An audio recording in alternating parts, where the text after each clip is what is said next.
السلام علیکم دوستو یہ میرا سیکنڈ لاسٹ یعنی فورتھ ولاگ ہے ریگارڈنگ وائس چانسلرز کانفرنس مری کے حوالے سے جو کوہسار یونیورسٹی مری میں ہوئی۔ اس پہ مختلف موضوعات پہ بات ہوئی، جو ایک اہم پریزنٹیشن تھی پی ایچ ای سی کے چیئرمین ڈاکٹر شاہد منیر صاحب کی۔ لاسٹ یعنی تھرڈ ولاگ میں نے اس پر کیا۔ میں آلریڈی بتا چکا کہ اس سلسلے کی پہلی کڑی میرا جنگ کالم تھا، کالم میں نے ایک ہی لکھنا تھا۔ آج کے ولاگ میں میری تھوڑی سی فیلنگز ہیں، اور ظاہر ہے میرا مقصد یہ ہوتا ہے کہ دوست مجھے گائیڈ کریں۔ میں ایک عام فہم آدمی، میں کوئی اس طرح انٹیلیجنٹ تو نہیں ہوں جس طرح وائس چانسلرز ہیں یا یونیورسٹیوں کے پروفیسرز ہیں، تاہم میرا تعلق سوسائٹی سے بہرحال ہے۔ سٹیک ہولڈر میں بھی ہوں۔ کس طرح ہوں؟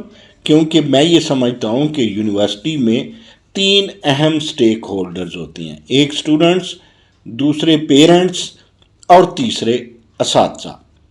تو اب آپ مجھے پیرنٹس کے کھاتے میں ڈالیے یا ڈالیے ایک طالب علم کے کھاتے میں، چونکہ وہ تعلیم بالغاہ تو ہیں نہیں ہماری یونیورسٹی۔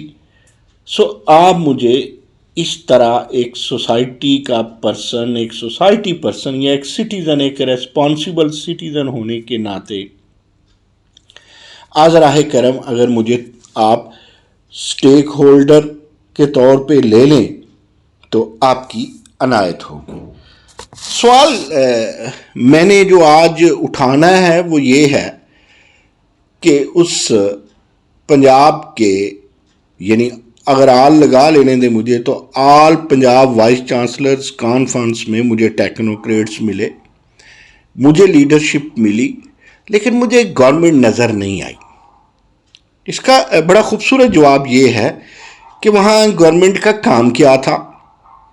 وہاں تو لیڈرشپ کا کام تھا، اور لیڈرشپ نے وہ راہیں تلاش کرنی تھی جس میں ہائر ایجوکیشن کے ٹرینڈز کو ہم نے فیوچر میں آگے لے کر کے چلنا تھا۔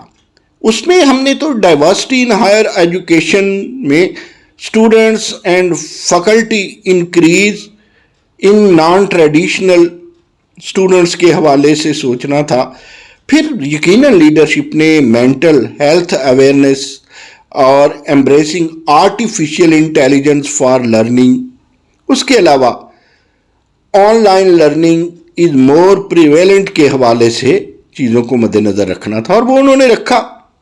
پھر ورچوئل ریالٹی فار ایجوکیشن کا جو فوکس ہے، اور اس سے جو more focus on closing the skills gap, یہ اہم بات تھی۔ ہاں، لیڈرشپ نے واضح طور پہ the rise of massive open online course پہ بھی بات کی۔ The rise of massive open online course کو MOOCS یا موکس بھی کہتے ہیں۔ MOOCS موکس یعنی the rise of massive open online course, جس کو with the passage of time جو ٹرینڈ بدلا ہے، جو ایولیوشن ہے، اس میں یقیناً مد نظر رکھا۔ پھر انرولمنٹ آف انٹرنیشنل اسٹوڈنٹس تو ہمارا اب خواب ہی نہیں رہا۔ جن کا یہ خواب نہ ہو، خواب دیکھتے رہنا چاہیے، آنکھوں میں امید کے پیام، امید کے دیے رہنے چاہیے۔ اور وہ کہتے ہیں نا، ایک جگہ اولڈ راوین کا ایک اجتماع تھا، تو وہاں امجد ثاقب صاحب نے بڑی خوبصورت بات کی، وہ مجھے بھولتی نہیں ہے۔ وہ کہتے ہیں کہ خواب وہ نہیں ہوتے جو سوتے ہوئے دیکھیں، خواب وہ ہوتے ہیں جو سونے نہ دیں، یعنی خواب پورے کرنے کی جد و جہد میں انسان لگا رہے۔ تو یہ جو انرولمنٹ آف انٹرنیشنل اسٹوڈنٹس ہیں، یہ تو ہمارے جو ٹرینڈز ہیں ہائر ایجوکیشن کے، یہ جو ایک جنرل ٹیبل ہے اس کے کنٹینٹ میں، یہ ہمارا تو کنٹینٹ ہی نہیں، کیوں نہیں ہے؟ ہوپ فلی لیڈرشپ سوچے گی، سارا کچھ بیوروکریسی اور حکومت پہ نہیں ڈالا جاتا۔